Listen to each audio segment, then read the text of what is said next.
उत्तराखंड प्रदेश में 10 मई से चारधाम यात्रा का विधिवत संचालन शुरू हो गया है, लेकिन लगातार चारधाम यात्रा को लेकर सवाल भी खड़े हो रहे हैं।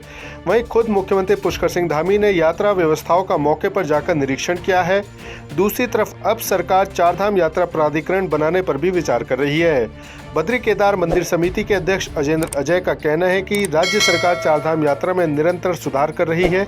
इसके लिए सरकार चारधाम यात्रा विकास प्राधिकरण के गठन पर भी काम कर रही है, जिसके लिए कमेटी का गठन किया गया है। जल्द कमेटी अपनी रिपोर्ट सरकार को सौंपने वाली है।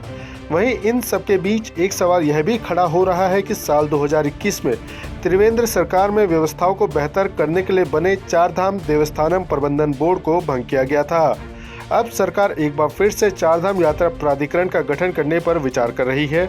ऐसे में सवाल यह भी होता है कि पहले देवस्थानम प्रबंधन बोर्ड में क्या खामियां रह गई थी, जिसको भंग करने के बाद अब एक बार फिर से सरकार चारधाम यात्रा में बेहतर व्यवस्था के लिए प्राधिकरण का गठन करने पर विचार कर रही है।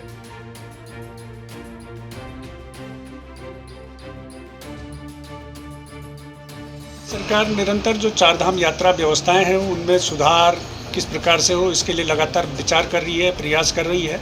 और इस क्रम में जो चारधाम यात्रा विकास प्राधिकरण की जो चर्चा हो रही है वो इन सारे विषयों को ध्यान में रखते हुए हो रही है और उस पर गंभीरता से अभी विचार चल रहा है। और जो भी उसमें जितना भी बेहतर, आप जानते हैं कि क्योंकि चारधाम यात्रा में बड़ी संख्या में श्रद्धालु तीर्थयात्री हमारे धामों में आ रहे हैं। चारधाम यात्रा एक तरीके से हमारे प्रदेश की आर्थिकी की रीढ़ भी है।